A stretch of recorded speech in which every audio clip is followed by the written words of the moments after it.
For more than 40 years, Nofx built their identity talking about punk rock too seriously. They joked about drugs, sex, religion, themselves, and sometimes they crossed the line, seeing how far they could push it.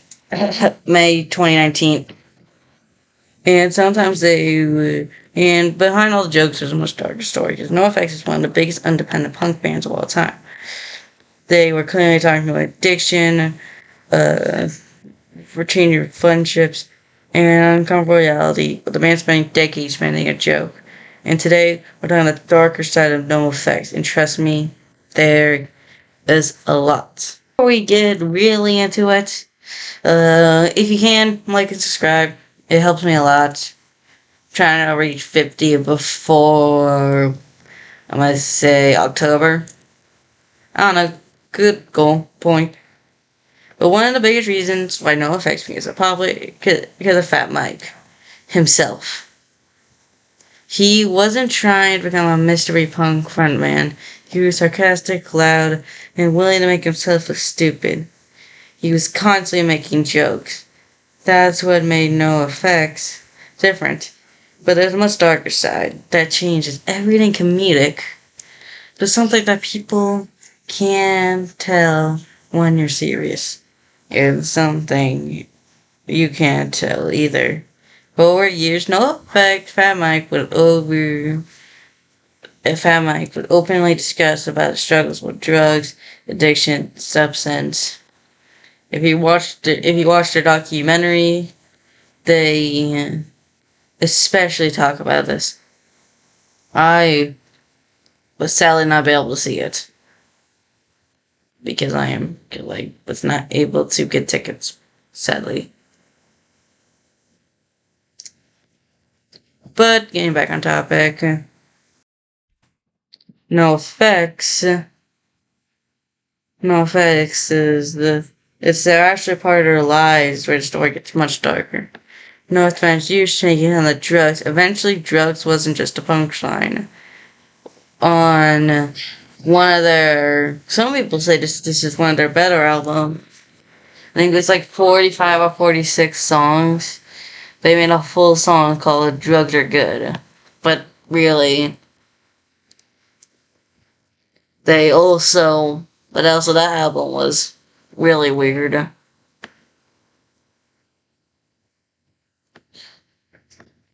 But Nofx, and eventually Nofx, Fat Mike broke up, saying publicly about his addiction.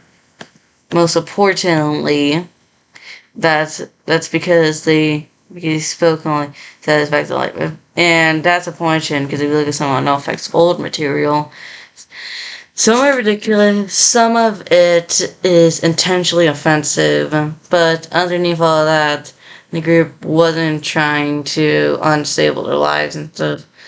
They were constantly touring, drinking, using drugs, playing shows, sleeping wherever they could, and doing it again and again and again for years. That lifestyle designated people change. And Nofx wasn't immune with that. By the 90s, Nofx grew to one of the biggest punk bands of all time. And the strange problem was they were getting older. But you entered the image, the building, acting, and care. Some of their last albums were just making fun of full albums. They made multiple albums. They made a movie straight up. And but they didn't want to become rock stars though. They didn't want to play normal industry music. They didn't want to play pop punk. They didn't want to have an Al Orlean issue.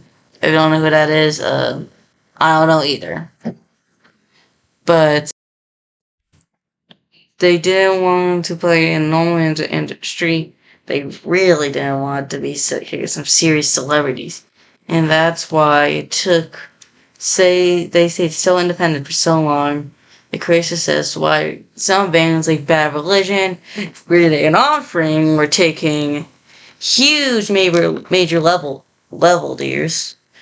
Fat Mike stayed on Epitaph until I think until his album The Decline, if you ever heard that song, great song.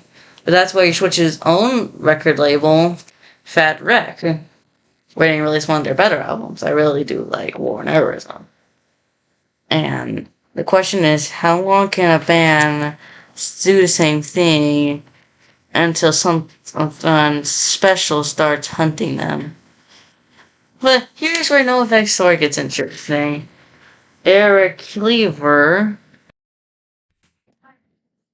and it was founded by Fat Mike and Aaron Keller.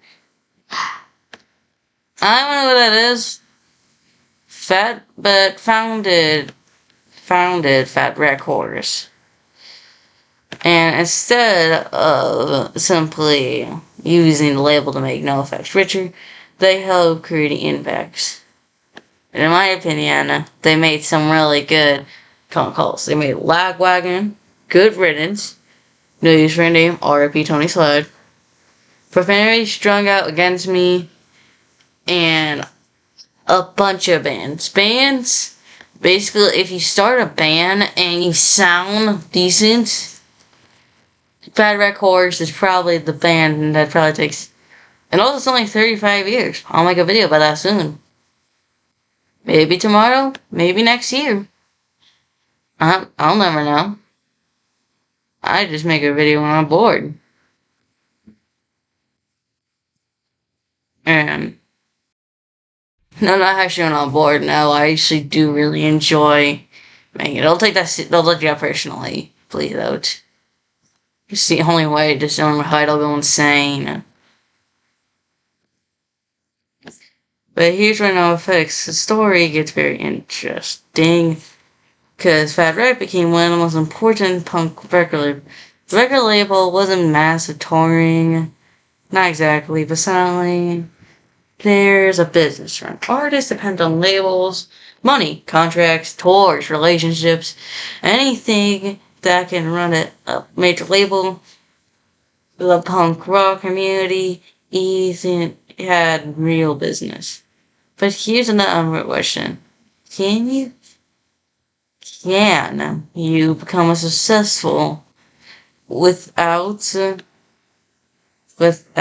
thing that you originally hated? But NoFX never stopped being controversial. Sometimes international, sometimes the conventional. The new is shocking joke made talk to people. If you don't know the joke, but eventually the jokes start being harmless. There's one time NoFX made a joke that actually got them banned. I don't know if I'm going to talk to this on YouTube, but I will.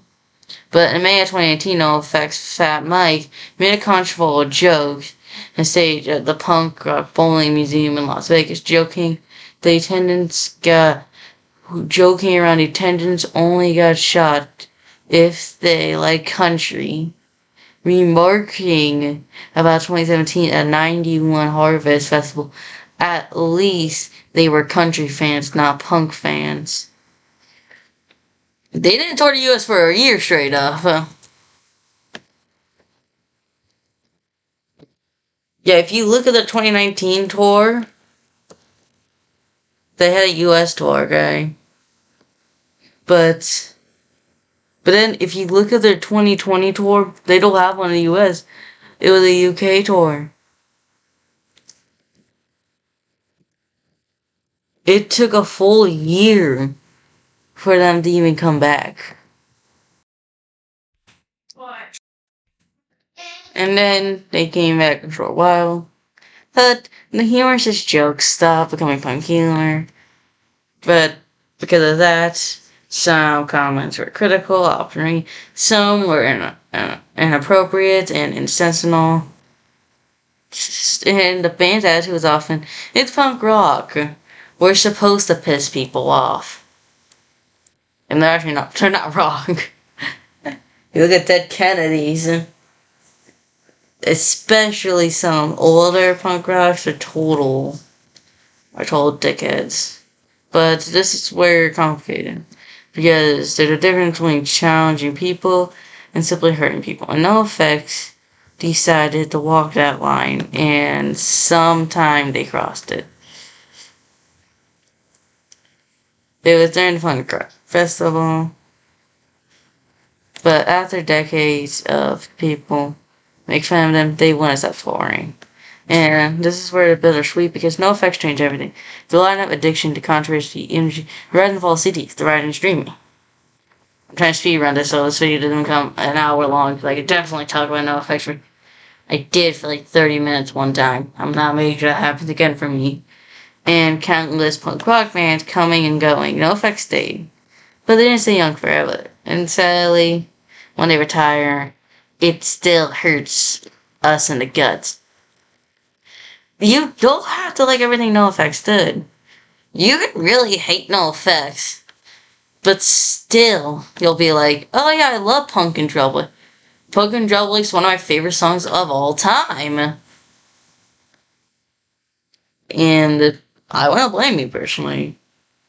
I want to collect more Nofx CDs. But every time I go to a record shop, they always have the same 3 records. I just went recently, and to this new one, all they had was the greatest hits, which I don't like greatest hits. If you like greatest hits, I don't understand. Because someone explained to me, and then they had, of course, an ink, white trash, 2 heaves, and a bean, and then they have Punk and Trouble. And I'm like, just give me Punk and Trouble. This is their best album. I don't regret it. Next time I go and they have 2 heaps and a bean, I won't even play on my Nofx, but I did. I think whatever Nofx did, whatever Nofx has, just gosh damn it, just respect them. Respect the man. Come on. This guy was able to make an 18-minute song that people can actually listen to. Can you name how many bands who actually have made an over 20-minute song? That's not rap or no pop, no mainstream, because that doesn't count, because they already have a fan base. But over 4 decades, 40 years, Nofx made a career making laugh 40 years. But behind the joke, behind the addiction, but addiction is something, success is pressure. And real controversy, but surviving the strangest career in punk rock, that's what makes Nofx so interesting. Because the story isn't, Nofx was a funny punk band. Real story is much darker. They spent 40 years proving that they did not care. But the drinking, and especially if you watch a documentary, Nofx even says, oh, he was bleeding out of his asshole. Nofx's documentary is about the drug issue that they took in. And if you look at himself, what his Nofx legacy is, let me know in the let me know in the comments. And you think I should make more Nofx videos? And hey, just subscribe. You watched the full video. If you enjoyed it, subscribe. I make content all like this all the time. I got over 61 videos you can watch. Hey, you don't have to. Know what I'm saying? I would appreciate it. I'm definitely not doing the best with my last 2 videos, so. But thank you for watching. See you next one. Maybe, maybe not. All I'm saying is, we'll never know.